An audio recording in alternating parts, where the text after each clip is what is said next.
இன்றைய ஆன்மீக தகவலில் திருவாதிரை நட்சத்திரத்தை பற்றி தெரிஞ்சுக்கிறதுட்டு இருக்கிறோம். பொதுவாகவே திருவாதிரையில் பிறந்தவங்களுக்கு எந்த ஒரு விஷயத்தையும் திருத்தமாக அல்லது அழுத்தமாக செய்யக்கூடிய ஒரு அமைப்பு இருந்துக்கிட்டு இருக்கும். எந்த இடத்துக்கு போனாலும் தனக்குன்னு ஒரு தனித்தன்மை கிடைக்கணுங்கிற எண்ணமும் இருந்துகிட்டு இருக்கும். ஆனால் இவங்க தன்னுடைய வாழ்க்கையில் ஒரே இடத்துல இருக்க முடியாமல் அங்கங்கே இடமாறக்கூடிய அதாவது இருக்கிற ஊர்லேருந்து வெளியூர் அல்லது வெளி மாநிலம் அல்லது வெளிநாடு பயணம் செல்லக்கூடிய வாய்ப்புகள் அதிகமாகவே இருந்துகிட்டு இருக்கும். திருவாதிரையில் ஆணாக இருந்தாலும் பெண்ணாக இருந்தாலும் பிறக்கும் பொழுது ராகு திசையில் தான் பிறக்க வேண்டிய அமைப்பு இருக்கிறதுனால அந்த புதையல் யோகம் அப்படிங்கிற பொன்னான யோகத்தை அதிகம் பேர் அனுபவிக்கக்கூடிய வாய்ப்பு இந்த திருவாதிரையில் பிறக்கிறவங்களுக்கு தான் அதிகமாக இருந்துட்டுங்கிற விஷயத்தை நம்ம மறந்துட வேண்டாம். பொதுவாகவே திருவாதிரையில் பிறந்தவங்களுக்கு நம்ம சொந்த பந்தங்களோ அல்லது பெத்தவங்க மத்தியில் உள்ளவங்களோ அல்லது அண்ணன் தம்பியோ அப்படிங்கிறத விட அல்லது நண்பர்களோ அப்படிங்கிறத விட வேற்று மதத்தை சேர்ந்தவங்க வேற்று மத இனத்தை சேர்ந்தவங்க வேற்று மொழி பேசுகிறவங்க மூலமாக மிகப்பெரிய நன்மைகள் கிடைக்கக்கூடிய பாக்கியங்கள் இவங்களுக்கு இருந்துகிட்டு இருக்கும். ஜாதக ரீதியாகவே நீங்கள் திருவாதிரையில் பிறந்த கூட இந்த திருவாதிரைக்கு கிடைக்க வேண்டிய புதையல் யோகம் உங்களுக்கு கிடைக்காம சின்ன சின்ன தடை தாமதங்கள் இருந்துன்னு வைங்களே, நீங்கள் சிவபெருமானுடைய வழிபாடு வச்சுக்கிறது நல்லது. சிவபெருமானை பொதுவாகவே ஞாயிற்றுக்கிழமை நாட்களில் அல்லது பிரதோஷ நாட்களில் வழிபாடு வச்சுக்கிறோம். இருந்தாலும் திருவாதிரையில் பிறந்தவங்க இந்த திருவாதிரை நட்சத்திரம் வரக்கூடிய நாட்களில் சிவபெருமானுடைய வழிபாடு வச்சுக்கிறது மிக மிக சிறப்பாக இருந்துட்டு இருக்கோம். இன்றைய ஆன்மீக தகவலில் புனர்பூசம் நட்சத்திரத்தை பற்றி தெரிஞ்சுக்க இருந்துட்டு இருக்கிறோம். இந்த புனர்பூசம் அப்படிங்கிறது பார்த்தீங்கன்னா பொதுவாகவே நல்ல பொறுமையை கொடுக்கக்கூடியது, நல்ல திறமையை வளர்க்கக்கூடியது. அந்த பொறுமையையும் திறமையையும் எந்தெந்த நேரத்தில் வெளிப்படுத்தணும் அப்படிங்கிற விஷயத்தை சூட்சமமாக கடைபிடிக்கக்கூடிய பக்குவம் இருக்கிறது.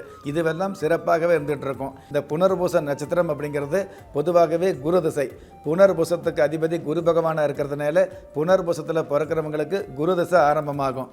இந்த புனர்பூசத்தில் பிறக்கிறவங்க பெரும்பாலும் நல்லவங்களாகவே இருந்துகிட்டு இருப்பாங்க.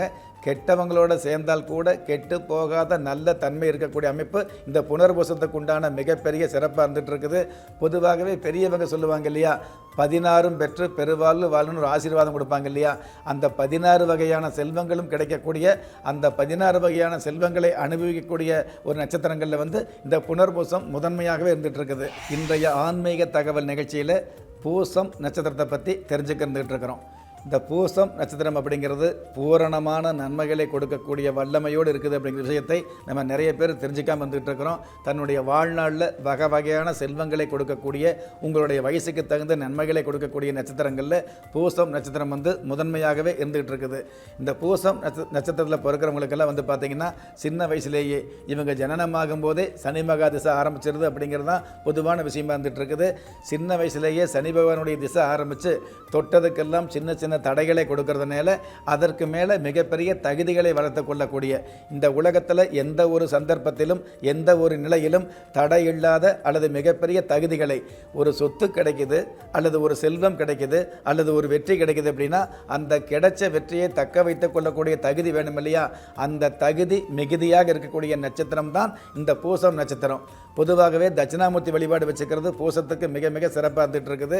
நம்ம எல்லோருமே நிறைய இடத்துல சொல்லுவோம், பிள்ளையார் வழிபாடு வச்சுக்கோங்க அல்லது அரச மர பிள்ளையார் வழிபாடு வச்சுக்கோங்க அல்லது அரச மர வழிபாடு வச்சுக்க அப்படிங்கிற விஷயத்தை சாஸ்திரம் சொல்லியிருக்குது. அந்த அரச மர வழிபாட்டில் அரச மர பிள்ளையாருடைய வழிபாட்டில் முழுக்க முழுக்க அரச மரத்தால் மிகப்பெரிய நன்மைகள் கிடைக்கக்கூடிய அமைப்பு இந்த பூசத்துக்கு உண்டான மிகப்பெரிய சிறப்பாக இருந்துட்டு இருக்குது. இன்றைய ஆன்மீக தகவல் நிகழ்ச்சியில் ஆயில்யம் நட்சத்திரத்தை பற்றி தெளிவாக தெரிஞ்சுக்கிட்டு இருக்கிறோம். நிறைய பேர் ஆயில்யம் நட்சத்திரத்தில் பிறந்த பொண்ணை திருமணம் பண்ணுனா மாமியாருக்கு ஆகாது அல்லது மாமனாருக்கு ஆகாது அப்படின்னு ஒரு தவறான எண்ண ஓட்டத்தில் இருந்துகிட்டு இருக்கிறோம். அப்படி கிடையாது.